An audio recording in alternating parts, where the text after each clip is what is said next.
out of Australian Rugby Union, Israel Folau has switched back to rugby league, signing for the French club Catalan Dragons. Folau was sacked last May for posting offensive, homophobic comments on social media. So, as you can imagine, there has been a strong reaction, not least from Keegan Hirst, the first British rugby league player to come out. He's here with us now. Morning to you, Keegan. Morning. Morning. First of all, just your reaction to this news that Israel Folau's got a new job in the south of France. Yeah, it's disappointing really, and frustrating because it undermines and alienates all the people who put all the hard work into make rugby league a really tolerant and forward-thinking and progressive sport that I'd like to think it's renowned for being. And it just undermines all those guys at the same time as kind of endorsing what is said, and opening the door for people with similar opinions and views to come into the game. He would say he has a strong Christian faith, and he at the time was expressing that. Where in his statement, when he was talking about this, where was the point where he crossed the line for you? I think, of course, everyone's allowed the beliefs and the religions, and you know, I've played in teams alongside people who've had really strong Christian beliefs, and my sexuality has never been an issue.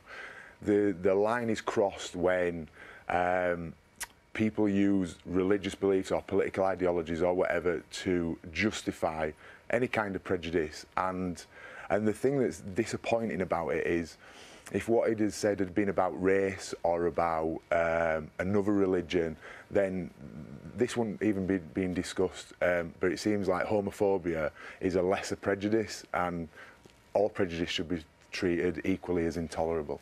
This is a sport you love. Yeah, Do you feel you've been kind of let down? I do, and not just me. It's LGBT fans. It is you know, people who are associated with the game. It's fans who've got any kind of sense of morals and values. Those people have all been pushed to one side in favour of signing Israel Folau at Catalans. For, you know, of the 7 billion other people on the planet, no one else must have been available to play for Catalans this season. Shall I read you some? There's all sorts of statements that have been released in the last 24 hours. Israel Folau said, "My beliefs are personal. My intention is not to hurt anyone. I will not be making any further public comment about them." That's something that I think he's arranged that with the club as well. Super League, they've been saying there's a strong feeling that the decision to sign him lets down many people connected with our sport. But they said they have no authority to veto the registration of players. Rugby League, Rugby Football League, they're the governing body, of course, for those who don't know. They say, however distasteful his previous comments, there's a moral responsibility for deciding whether to sign a player, and that sits with individual clubs. And then Catalan themselves say, we don't share or condone those views, but we are committed to the club and our sport being open and welcome to everyone. And they're also saying yesterday about, you know, tolerance exists, and it's about, even if you disagree with someone strongly, it's about still allowing them to have that view. Yeah, of course you're allowed to disagree with someone. This isn't a question of freedom of speech.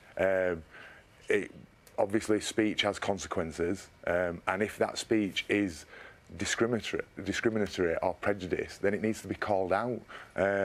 Whether that's racism, misogyny or homophobia, they should all be called out, and there's no place for any of them in rugby league.